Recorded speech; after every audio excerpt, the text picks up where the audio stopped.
मुस्कान चलती जबलपुरा पापा तो मुझको मुकुल ने मार दिया है। 16 বছর বয়সী কাবেয়া এই ভয়েস মেসেজটা তার কাকাতো বোনের কাছে পাঠায়, যারা মধ্যপ্রদেশের পিপারিয়াতে থাকতো। কিন্তু কাবেয়ার কাকাতো বোন মুস্কান এই ভয়েস মেসেজটা প্রায় 5 ঘন্টা পরে শুনেছিল।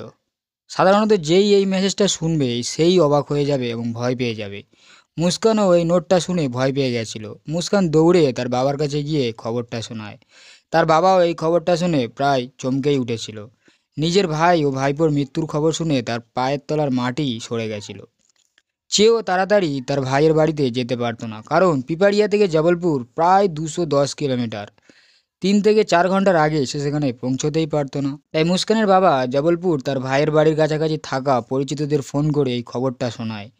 প্রায় 2:30-3টের দিকে জবলপুর পুলিশ এই ঘটনাটা শুনে রেলওয়ে মিলেনিয়াম কলোনিতে পৌঁছায় কাবেয়ার বাড়িতে। যখন পুলিশ ঘরের মধ্যে ঢোকে সেখানকার দৃশ্য ভয়ঙ্কর ছিল। কাবেয়ার বাবার বডিটা পলিথিনে জড়ানো রান্নাঘরে পড়েছিল। কিন্তু পুলিশের পুরো বাড়ি তল্লাশিতেও কাবেয়ার ভাই তানিস্কের কোনো খোঁজ পাওয়া যাচ্ছিল না। তারা হঠাৎই এক পুলিশের নজর পড়ে ফ্রিজের উপর, কারণ তার গায়ে কিছুটা রক্তের ছিটা লেগেছিল। এরপর পুলিশ যখন ফ্রিজটার দরজাটি খোলে, যা দেখে তা একদমই আশা করছিল না তারা। তানিস্কের বডিটা কম্বলে মোড়ানো ফ্রিজের মধ্যেই ঢোকানো ছিল। দুটো বডি দেখে মনে হচ্ছিল যে এই খুন দুটো করেছে তার মধ্যে কোনো দয়া মায়া নেই। তার মাথায় খুন করার ভূত চেপেছিল। এমন এক শয়তান যে কিনা 8 বছরের বাচ্চাকেও নৃশংসভাবে হত্যা করেছে। কাবেয়ার মা ছিল না, বছরখানেক আগে শারীরিক রোগের জন্য তার মৃত্যু হয়েছিল। এখন পরিবারে 3 জনের মধ্যে আরও 2জনেরও মৃত্যু হয়ে গেল। প্রতিবেশীরা এই খবরে প্রায় সবাই ভয় পেয়ে গেছিল। কিন্তু এত কিছুর মধ্যে মেন প্রশ্ন হলো যে নিজের বাবা ও ভাই মারা গেল, আর নিজেই সেই খবরটা তার কাকাতো বোনকে পাঠালো, কিন্তু কাবেয়া নিজে সেখানে উপস্থিত নেই। কোথায় গেল কাবেয়া? আপনার আমার মতে পুলিশের মাথায়ও এই সন্দেহটাই প্রথমে এসেছিল যে কাবেয়া কিডন্যাপ হয়ে যায়নি তো। তারপর পুলিশ বডি দুটো পোস্টমর্টমের জন্য পাঠায়। কাবেয়ার কাকাতো বোন মুস্কান কাবেয়ার পাঠানোর অডিওটা পুলিশকে শোনায়। অডিওতে কাবেয়া এই খুনের জন্য মুকুলের কথা বলছে, কিন্তু এখন প্রশ্ন হলো এই মুকুলটা কে? পুলিশের তল্লাশিতে জানা যায় 20 বছরের মুকুল ওই একই কলোনিতে থাকতো যেখানে কাবেয়ারা থাকতো। এই ঘটনার প্রায় 6 মাস আগে কাবেয়ার বাবা রাজকুমার মুকুলকে তার মেয়ে কাবেয়ার কিডন্যাপ ও রেপ করার অভিযোগে পুলিশের কাছে এফআইআর করে। পুলিশও মুকুলকে পক্সো অ্যাক্টের অধীনে মুকুলকে গ্রেপ্তার করে তাকে জেলে পাঠিয়ে দেয়। এই ঘটনাটি 6 মাস আগে সেপ্টেম্বর 2023-এ ঘটেছিল, যখন কাবেয়ার 15 বছর বয়স ছিল। কিন্তু প্রশ্ন হলো মুকুল যদি জেলে থাকবে তাহলে কাবেয়ার ভয়েস মেসেজে মুকুলের নাম কেন নিল? পুলিশের মধ্যেও কাবেয়ার কিডন্যাপ নিয়ে ভয় আরও বাড়ছিল।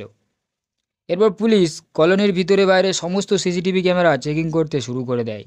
সিসিটিভি ফুটেজে এমন দৃশ্য উঠে আসে যেটা সকলকে চমকে দিতে পারে। ঘটনার দিন দুপুরে 12:30টার সময় মুকুল স্কুটি নিয়ে বাইরে যেতে দেখা যায়, এবং তার কিছু সেকেন্ড পরে কাবেয়াও কলোনি থেকে বাইরে যেতে দেখা যায়। এই ফুটেজটা দেখার পর পুলিশের মনে অনেক প্রশ্ন তৈরি হয়। যদি মুকুল জেলে থাকে তাহলে সে কলোনিতে কি করছিল, আর কাবেয়াই বা কেন মুকুলের পিছনে গেল? দেখে তো কোনো জবরদস্তি বা কিডন্যাপ করা হয়েছিল বলে মনে হচ্ছিল না। এইসব প্রশ্নের উত্তর খোঁজার জন্য যখন মুকুলের কেস হিস্ট্রি দেখা হয়, তখন পুলিশ জানতে পারে যে মুকুল ও কাবেয়া একে অপরকে ভালোবাসতো, দুজনেই রিলেশনশিপে ছিল। আর সেপ্টেম্বর 2023-এ দুজনেই পালিয়ে ভোপালে চলে যায়। কিন্তু কাবেয়ার বাবার অভিযোগে পুলিশ তাদের খুঁজে জবলপুরে ফিরিয়ে নিয়ে আসে। কাবেয়ার বাবাও মুকুলকে পক্সো অ্যাক্টের অধীনে তাকে জেলে পাঠিয়ে দেয়।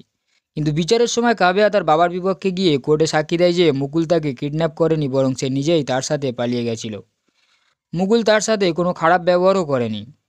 কাবেয়ার সাক্ষীর উপর ভিত্তি করে কোর্ট মুকুলকে ছেড়ে দেয়। এবার পুলিশের সামনে সব কিছুই ক্লিয়ার ছিল।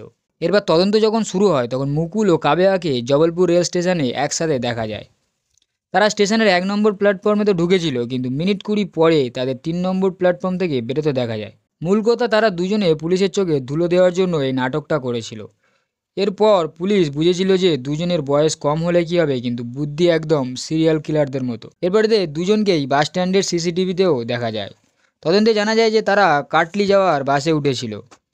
এরা দুজন এতটাই চালাক ছিল যে কাটলি যাওয়ার জন্য তারা 6 বার বাস চেঞ্জ করেছিল। পুলিশ যখন কাটলি পৌঁছায় তারা সেখান থেকেও চলে গেছিল। দুজনের মোবাইল সার্ভিলেন্সে থাকা সত্ত্বেও তাদের লোকেশান ট্র্যাক করা যাচ্ছিল না, কারণ তারা ইন্টারনেটের জন্য পাবলিক ওয়াইফাই ব্যবহার করছিল। পুলিশের কাছে কোনো ডিজিটাল প্রমাণ আসছিল না। পুলিশ তাদেরকে কোনো মতেই ট্র্যাক করতে পারছিল না। তারা দিনের কিছুটা সময় মোবাইলটাকে ব্যবহার করতো, আর পুরো দিন মোবাইলটাকে বন্ধ রেখে দিত। এদিকে এতদিনে কাব্যার বাবা রাজকুমার ও ভাই তানিষ্কের পোস্টমর্টম রিপোর্ট চলে আসে। তাতে জানা যায় যে কাব্যার বাবার মাথায় কোনো ভারী বস্তু দিয়ে 10 বার আঘাত করা হয়েছিল। তানিষ্কের মাথায়ও 6 বার আঘাত করা হয়েছে। রিপোর্টে আরও লেখা ছিল যে আঘাতে বাবার মৃত্যু হলেও ভাইয়ের মৃত্যু আঘাতে হয়নি। সে তখনও বেঁচে ছিল। তারপর তাকে যখন ফ্রিজে কম্বল মুড়ি দিয়ে রাখা হয় তখন দম বন্ধ হয়ে তানিষ্কের মৃত্যু হয়। অন্যদিকে পুলিশের হাতে কলোনির আরও একটা সিসিটিভি ফুটেজ আসে, যেখানে 15ই মার্চ ভোর 3টের সময় মুকুল হাতে গ্লাভস পরে ঘুরতে দেখা যায়। সেম ফুটেজে হাতে ব্যাগ ও পলিথিন নিয়ে কাব্যার ঘরের দিকে যেতে দেখা যায়। পুলিশ জানায় যে মুকুলের পলিথিনে ভারী ভারী কিছু যন্ত্রপাতি নিয়ে গেছিল সেদিন সে। এরপর পুলিশ যখন মুকুলের বাড়িতে পৌঁছায় জিজ্ঞাসাবাদের জন্য, সেখানে শুধুমাত্র তার দাদাকে পেয়েছিল। সে জানিয়েছিল মুকুল জেল থেকে বেরোনোর পর তার মধ্যে আমূল পরিবর্তন লক্ষ্য করা গেছিল। সবার সাথে বাজে ব্যবহার করত, সবসময় রেগে থাকতো, সারাদিন সাউথের ক্রাইম থ্রিলারের মুভিগুলো দেখতো। তারপর পুলিশ যখন মুকুলের ঘরে তল্লাশি নেয় তখন জানতে পারে মুকুল নিজের সমস্ত রেজাল্ট মার্কশিট নিয়ে চলে গেছিল। মানে সে এই প্ল্যানটা অনেক দিন ধরেই করেছিল। ফাইনালি পুলিশের হাতে একটা তথ্য আসে, কাবিয়া পুনের একটা রেস্টুরেন্টে খাওয়ার জন্য পেটিএম থেকে বিল পে করে, যেটা পুলিশের হাতে আসতেই তারা পুনের পুলিশকে পাঠায়, কিন্তু মুকুল আর কাবিয়া সেখান থেকেও চলে যায়। পুলিশের হাতে তো এদের লোকেশন আসছিল, কিন্তু এরা 6 থেকে 7 ঘন্টার মধ্যে তাদের লোকেশন পরিবর্তন করছিল। মেন কথা এটা যে তারা 1 মাসের মধ্যে 7টা রাজ্য 9টা শহর ঘুরে ফেলেছিল। এমনকি তারা যাতায়াতের জন্য সমস্ত রকম পাবলিক ট্রান্সপোর্টের ইউজ করছিল, বাস, ট্রেন, ক্যাব, সমস্ত কিছু। তাও পুলিশ তাদের ধরতে পারছিল না। পুলিশের মতে তাদের সম্পর্কে বাঁধা হওয়ার জন্য কাবেয়ার বাবাকে মরতে হয়েছিল। কাবেয়ার ভাই তানিষ্ক এই কেসের মূল সাক্ষী থাকায় তাকেও মেরে ফেলে তারা। পুলিশ সন্দেহ করছে যে তারা দেশ ছেড়ে বাংলাদেশে চলে যায়নি তো, কারণ অন্য দেশে যাওয়ার জন্য ডকুমেন্টস লাগে, কিন্তু বাংলাদেশে যাওয়ার জন্য দ্বিতীয় রাস্তাও আছে। পুলিশ সমস্ত বর্ডারে পুলিশদেরকে জানিয়েছে, তাও এদের এখনও ধরা যায়নি। পুলিশ মনে করছে যে তারা দ্বিতীয় রাস্তা দিয়ে বাংলাদেশে পালিয়ে গেছে, তাই তারা বাংলাদেশের সাথেও যোগাযোগ করার চেষ্টা করছে তাদের ধরার জন্য। 8টি পুলিশ টিম ও লোকাল ইন্টেলিজেন্স তাদের পিছনে এখনও পড়ে রয়েছে, তাও আজও তাদের ধরা যায়নি। এই কেসের সাথে যুক্ত এমন অনেক প্রশ্ন সামনে এসেছে যার উত্তর শুধুমাত্র কাবেয়া আর মুকুলই দিতে পারবে। প্রথমত, যদি কাবেয়া মুকুলের সাথে জড়িত থাকতো তাহলে সে মুকুলকে দরজা খুলে ভিতরে আসতে দিত। মুকুল কেন পিছনের জানলা কেটে ঘরে ঢুকেছিল? দ্বিতীয় সবথেকে মেন প্রশ্ন, যেটা পুলিশের রিপোর্ট অনুযায়ী দুজনের মৃত্যু হয়েছিল প্রায় 3টের সময়, তার 5 ঘন্টা পরে কেন সে ভয়েস নোটটা পাঠাবে তার কাকাতো বোনকে? 3 নম্বর প্রশ্ন এটা যে ঘরে দুটো চায়ের কাপও ছিল আর খাবারের বাসনও ছিল, মানে তারা ঠান্ডা মাথায় খুন করে খাবার খেয়ে ধীরে সুস্থে 4 ঘন্টা পরে সেখান থেকে বেরিয়েছিল। তার মানে এগুলো কি সব প্ল্যান করা ছিল তাদের, নাকি কাবেয়া কোনো বড় বিপদের মধ্যে পড়েছে আর ও লুকিয়ে ভয়েস নোটটা তার বোনকে পাঠিয়েছিল? এমন অনেক প্রশ্ন যেগুলো কাবেয়া আর মুকুল ছাড়া আর কেউ দিতে পারবে না। দেখা যাক পুলিশ তাদের কবে গ্রেপ্তার করে, আদৌ তাদের ধরতে পারে কিনা সেটাই দেখার। তো বন্ধুরা, আপনাদের কি মনে হয় গল্পটি শুনে? কমেন্টে জানাবেন আপনাদের মতামত, আর যদি ভিডিওটা ভালো লেগে থাকে একটা লাইক করে দেবেন। আজ আসি, দেখা হবে পরের ক্রাইম স্টোরিতে। ধন্যবাদ।